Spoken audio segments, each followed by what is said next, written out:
Welcome to today's deep dive. And, oh boy, do we have a fascinating question to tackle. Oh, yeah. What was the world actually like before the flood? Hmm. You know, we hear about it in stories and religious texts all the time. Right. But what does that really tell us? Yeah, it's a period shrouded in mystery. Right. Feels so distant and different from our own experiences. That's precisely why we're diving deep, into this fascinating source material. Okay. To explore what it actually says about life before the flood.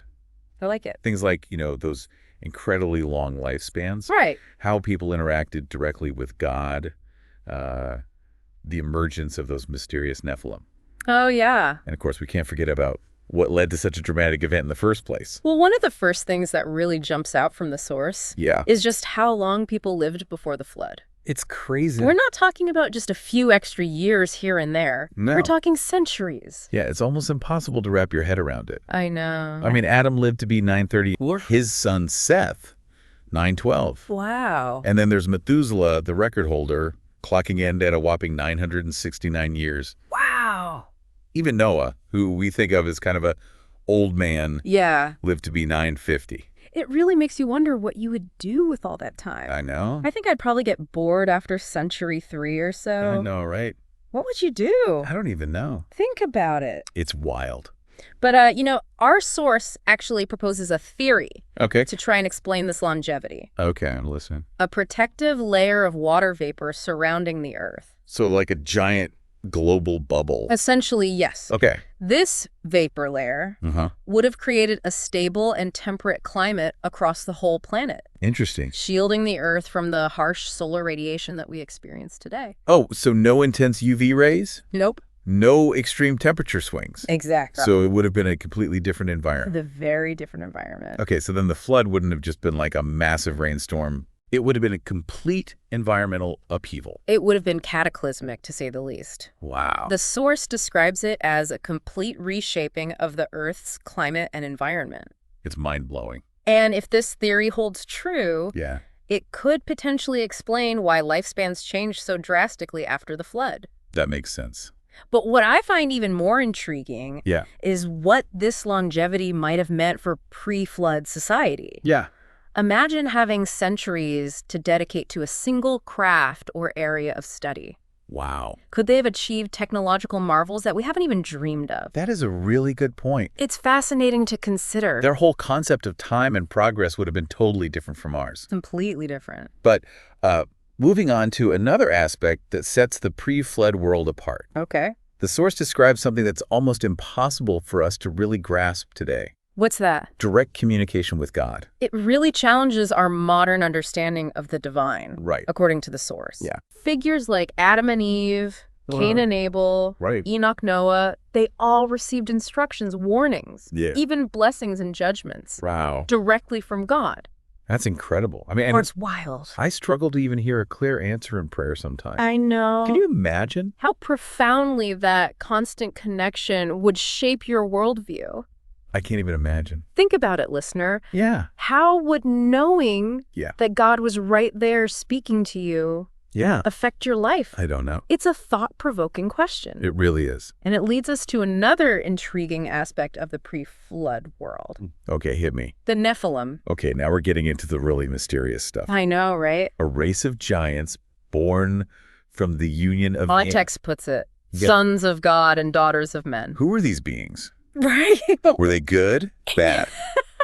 What role did they play in this pre-flood world? Exactly. Well, the source acknowledges that there's a lot of debate surrounding the identity of both the sons of God and the daughters of men.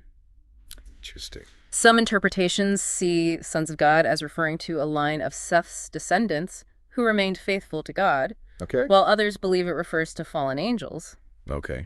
This second interpretation ties into the story of Lucifer's rebellion, which we'll delve into a little bit later. Okay, so we've got these mysterious sons of God, possibly fallen angels. Potentially. And they're having children with human women. It's a wild thought. I know. I'm curious, though. Yeah. If the Nephilim were indeed offspring of these fallen angels, wouldn't they possess, like, immense power?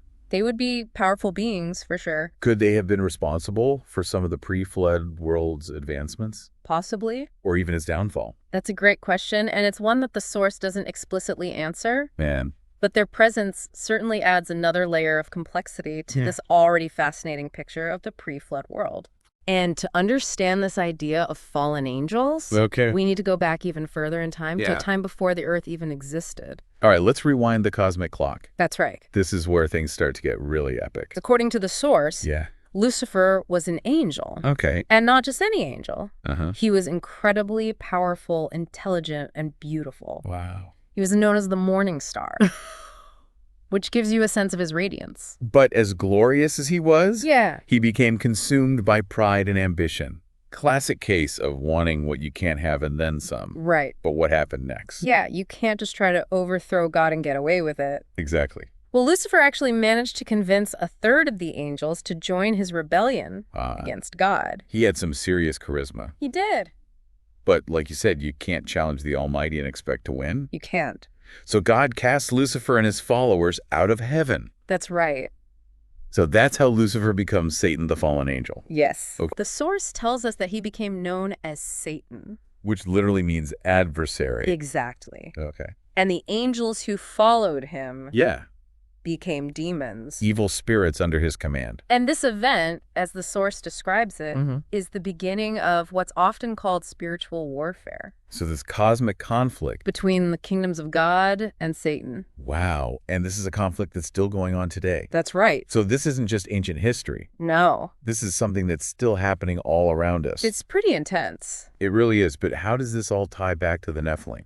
Well, if we accept the interpretation that the sons of God were fallen angels, it suggests that they were actively seeking to corrupt God's creation. Oh, wow. Imagine these powerful beings cast out of heaven, filled with bitterness and resentment, looking for ways to undermine God's plan. That's a scary thought.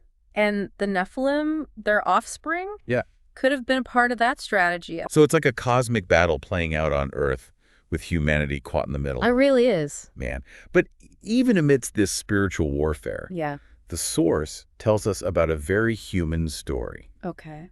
That illustrates the growing darkness in the pre-flood world. Oh, yeah. The story of Cain and Abel. It's a tragic tale of jealousy, rage, and ultimately murder. Yeah.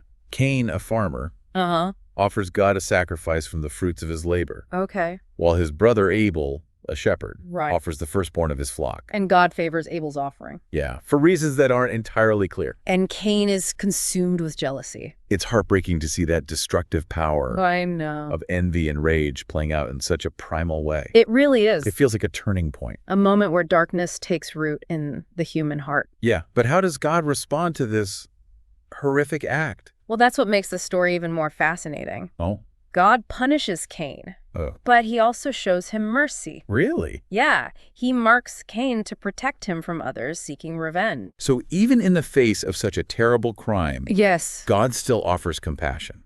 This act of compassion reveals something really profound about God's character. It's like we're seeing both sides of the divine coin, right? Yeah. Justice and mercy. It's a theme that seems to run throughout the story of the pre-flood world. Absolutely. The source is careful to show us that even as humanity is sinking deeper into sin and wickedness, God is still present. Okay. He's still offering grace and the possibility of redemption. That's a really important point. It really is. Okay, so we've got a lot to unpack here. We do. Fallen angels. Yes. Giants roaming the earth. The first murder. Right. It seems like things are heading down a pretty dark path. It does. But before we dive into the events that led to the flood itself, there's one more intriguing detail from the source that I want to explore. Oh, yeah. What's that? What do you think about these two lineages that emerge after Cain and Abel? You're talking about the descendants of Cain versus the descendants of Seth. Yes, exactly. Adam and Eve's third son. Right. It's almost like we're seeing two different paths unfolding in the pre-flood world. That's an interesting way to put it. Right. Cain's lineage, which seems to be focused on worldly achievements and advancements. Okay. But also marked by this growing distance from God. Oh, right. And then Seth's lineage. Yeah. Described as those who walked with God. It's a stark contrast. It really is. Yeah. What do you think this contrast is trying to tell us? About the values and priorities of the pre-flood world. Yeah, exactly. It's a fascinating question. It really is. On the one hand, you have Cain's descendants, who achieved some remarkable things in terms of civilization. Like what? The source tells us they were skilled in construction, music, and even metalworking. Wow. They were innovators, builders, creators. But there's also that undercurrent of darkness, right? There is. Sense that they're moving further and further away from God. Further and further away. Embracing violence, idolatry, and immorality. Unfortunately, yes. It's almost like they're trading their spiritual connection for worldly success. Right. They're building cities, developing new technologies. Right. But their hearts are growing cold. Yeah. And the source even specifically mentions Lamech. Oh, yeah. A descendant of Cain, who boasts about his cruelty and takes 2 wives. Right. Which seems to highlight this moral decline. It does. What do you think, listener? Yeah. Is this something we still see today? This idea of progress and innovation happening alongside moral decay? That's a question worth pondering for sure. It is. And in contrast to Cain's lineage, we have Seth's descendants. Right. They're not described as being particularly innovative or accomplished in worldly terms. But the source really emphasizes their relationship with God. Okay, so they're the ones who walked with God. Exactly. Suggesting a different kind of success. One rooted in faith and obedience. I like that. It's a different way to measure success. Absolutely. And amidst all of this, there's Enoch. Oh, yeah. He's a descendant of Seth and Noah's great-grandfather. Right. And he's a truly remarkable figure. He really is. The source describes him as a man who walked so closely with God that he was taken away without experiencing death. It's a powerful image. It really is. It makes you wonder about the possibilities of faith, doesn't it? It really does. Could such a deep connection with God allow us to overcome even death itself? Now that's something to think about. It's mind-blowing. I know. I mean, here we are trying to figure out how to live a few extra years. Yeah. And Enoch is walking with God so closely that he's taken away without dying. It's incredible. It's a powerful reminder. It is. That even when the world around us seems to be falling apart, even when wickedness is spreading like wildfire, there's always the possibility of choosing a different path. Right. Of clinging to faith and righteousness. A different path. And that, I think, brings us to Noah. He's another figure who stands out for his righteousness. Yeah. In a world that seems to have lost its way. Completely. He's the one God chooses to carry the torch of faith into the post-flood world.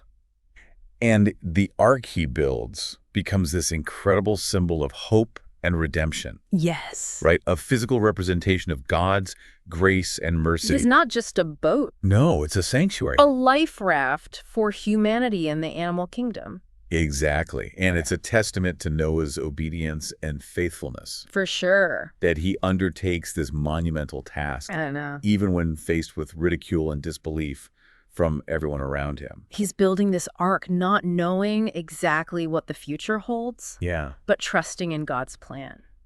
Wow. Okay, so we've got this righteous man, Noah. Yes. Building this massive ark. Uh-huh. And the world around him is spiraling into chaos. Spiraling into chaos. And as we know, things are about to get a lot worse with the flood. That's right. But before we dive into that cataclysmic event, I want to go back to something you mentioned earlier. This idea of spiritual warfare. Right. This cosmic conflict between God and Satan. Yeah. What does that really mean? And how does it play out in the pre-flood world? It's a concept that can feel a bit abstract, Yeah, this idea of unseen forces battling for control. Right. Of good and evil clashing on a cosmic scale. It can be hard to wrap your head around. For sure. But if we look at the source material, it seems to suggest that this spiritual warfare is playing out all around us. Really? Even if we don't always recognize it. Think of it like this. Okay. Lucifer, now Satan, and his demons, they're like these rebellious forces seeking to undermine God's plan for humanity. So they're trying to tempt us. Yeah, to deceive us, lead us away from God and into darkness. So it's like this constant battle between good and evil playing out in our hearts and minds. That's a really insightful way to put it. Because we all face temptation. We do. We all make choices. Every single day. Between right and wrong? Right. Is that what the source is getting at? I think that's one of the key takeaways from this whole exploration of the pre-flood world. Yeah. Even though the circumstances were so different back then, the fundamental struggles we face as humans haven't really changed. That's true. We still have to grapple with those temptations of sin. Right. We still have to choose between good and evil. We do. And we still have to decide who we're going to follow. God or Satan. Exactly. It's a lot of pressure. It is. Like we're caught in this cosmic tug of war, and the fate of our souls hangs in the balance. That's a big deal. No wonder the pre-flood world ended up in such a state of chaos. It's a sobering thought. It is. But I think the source also offers us a message of hope. Oh, absolutely. Remember Noah. Of course. He was living in a world where wickedness was rampant, where everyone else had seemingly turned away from God. It was a dark time. Yet he remained faithful. He obeyed God's commands, and he built the ark, even when everyone else mocked him. It's an inspiring story. It really is. Standing against the tide of evil. Yeah, holding on to his faith, even when it seems like the world is falling apart. Even when it seems like there's no hope left. It makes me wonder, what would it take for me to be that strong in my faith? That's a good question. What would it take for you, listener, to stand firm when everyone else is giving in to temptation? What would it take for you to be like Noah? Yeah. That's a question worth asking ourselves. It is, because ultimately that's what the story of the pre-flood world is all about, right?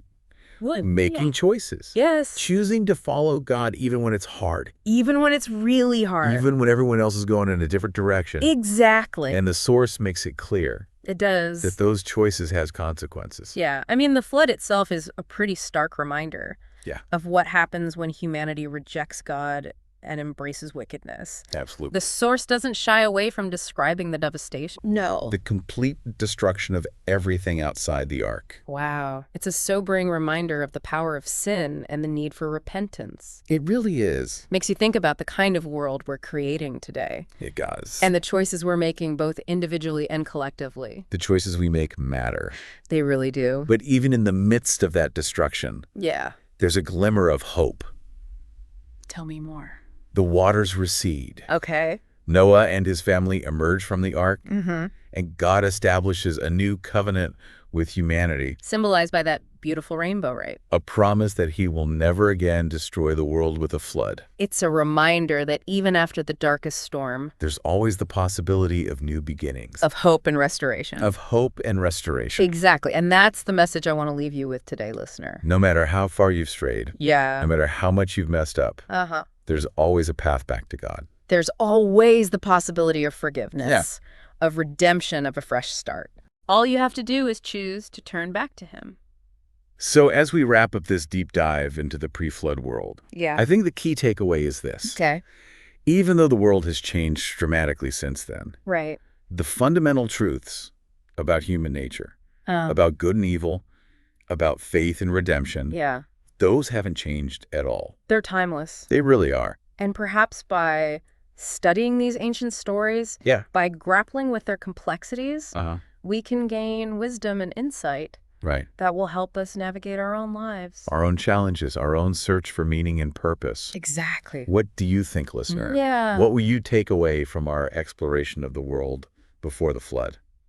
It's been a fascinating journey, hasn't it? It really has. And I hope you continue to explore, to question, and to seek the truth. Yes. Wherever it may lead you. I love that. Thanks for joining us on this deep dive. Absolutely. Thanks for listening. See you next time.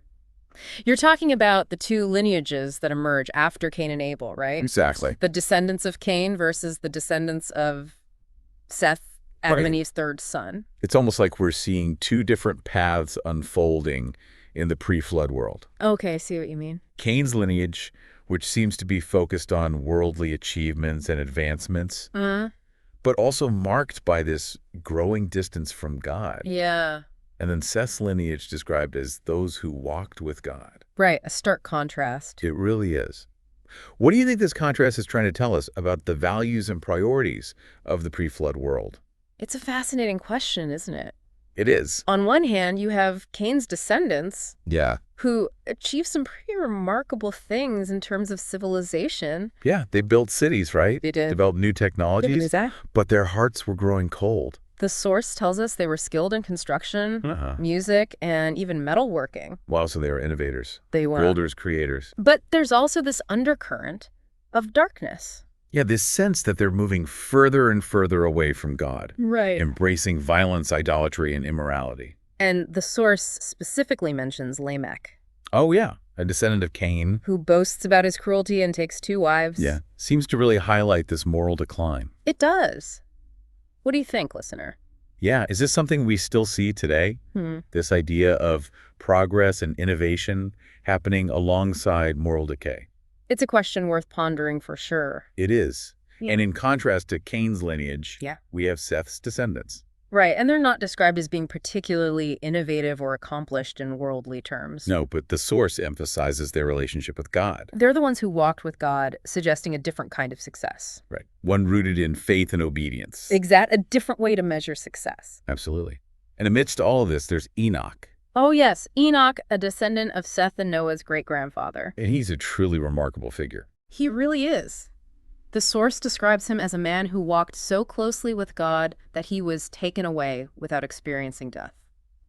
Wow. It's a powerful image, isn't it? It really is. It makes you wonder about the possibilities of faith. It does. Could such a deep connection with God allow us to overcome even death itself? Now that's something to think about. It's mind-blowing. I mean, here we are trying to figure out how to live a few extra years, and Enoch is walking with God so closely that he's taken away without dying. It's incredible. It's a powerful reminder that even when the world around us seems to be falling apart, even when wickedness is spreading like wildfire, there's always the possibility of choosing a different path, of clinging to faith and righteousness. Choosing a different path. And that, I think, brings us to Noah. He's another figure who stands out for his righteousness in a world that seems to have completely lost its way. He's the one God chooses to carry the torch of faith into the post-flood world. And the ark he builds becomes this incredible symbol of hope and redemption, right? A physical representation of God's grace and mercy.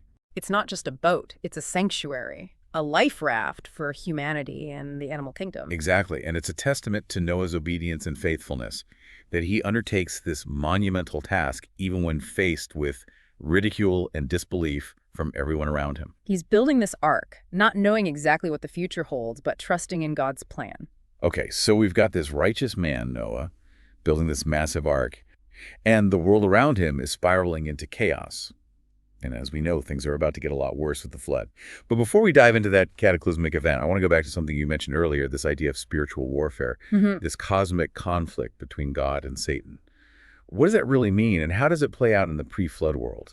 Well, it's a concept that can feel a bit abstract. Yeah, it's like all these unseen forces battling for control, good versus evil, clashing on this huge cosmic scale. Yeah, it can be hard to wrap your head around. For sure. But the source material seems to suggest that this spiritual warfare is playing out all around us, even if we don't always recognize it. Interesting. Think about it this way. Lucifer, now Satan. And his demons are like these rebellious forces that are trying to constantly undermine God's plan for humanity. So they're tempting us, deceiving us, leading us away from God and towards darkness. Exactly. It's like this constant battle between good and evil playing out in our hearts and minds every day. That's a really insightful way to put it. I mean, we all face temptation, right? We make choices every single day between right and wrong. We do. Is that what the source is getting at here? I think that is one of the key takeaways from exploring this pre-flood world. Interesting. Even though things were so different back then. Yeah. The fundamental struggles that we face as humans haven't really changed. That's true. We still have to grapple with the temptations of sin, and we have to choose between good and evil every day. And ultimately, we have to decide who we're going to follow. God or Satan. It's a big deal. It is. It's a lot of pressure. A lot of pressure. It's like we're caught in this cosmic tug of war, and the fate of our souls is hanging in the balance. Yeah, no wonder the pre-flood world ended up in such chaos. Right. It really makes you think. It's a sobering thought, but the source also offers a message of hope. Oh, tell me more. Remember Noah? Yeah. He's hard to forget. He was living in a world where wickedness was rampant, and it seemed like everyone had turned away from God. But he stayed faithful. He did. He obeyed God's commands. Yeah, and he built the ark even when everyone else thought he was crazy. He stood against the tide of evil, holding on to his faith, even when it seemed like the world was falling apart. It's an inspiring story. It really is, and it makes you wonder. Yeah, what would it take to be that strong in my faith? What would it take for any of us to stand firm when it feels like everyone else is giving in? It's a question worth asking. It really is, because ultimately, I think that's what this whole story of the pre-flood world is all about. What's that? Choices. Yeah. Choosing to follow God, even when it's hard, even when it feels like everyone else is going in a different direction. And the source makes it clear that those choices have consequences. The flood itself is a pretty stark reminder of what happens when we collectively turn away from God and embrace wickedness. The source doesn't hold back on the details. It describes the devastation, the complete destruction of everything outside the ark. It's intense. It really is. It's a sobering reminder of the power of sin and the need for all of us to repent and turn back to God. It makes you think about the kind of world that we are creating today and the choices that we're making both individually and collectively. The choices we make matter. They really do. Mm-hmm. But even in the midst of all that destruction, there is a glimmer of hope. There is. The waters recede, Noah and his family come out of the ark, and God makes a new covenant with humanity. Symbolized by that beautiful rainbow. It's a promise that he will never again destroy the world with a flood. It's a reminder that even after the darkest storm, there's always a chance for a new beginning, for hope and restoration. That's a beautiful thought. And that's the message that I want to leave with you today, listener. No matter how far you've strayed, no matter how much you've messed up, there is always a path back to God. There's always the possibility of forgiveness and redemption, a fresh start. All you have to do is choose to turn back to him. Well, as we wrap up our deep dive into the pre-flood world, I think the key takeaway is this.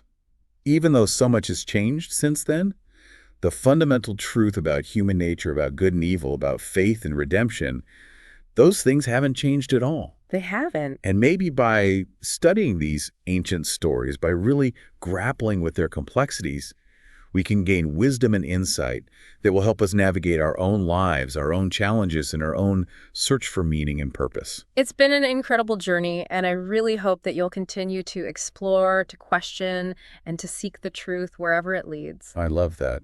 Well, thanks for joining us on this deep dive. Yeah, thanks for listening, everyone, and we'll see you next time.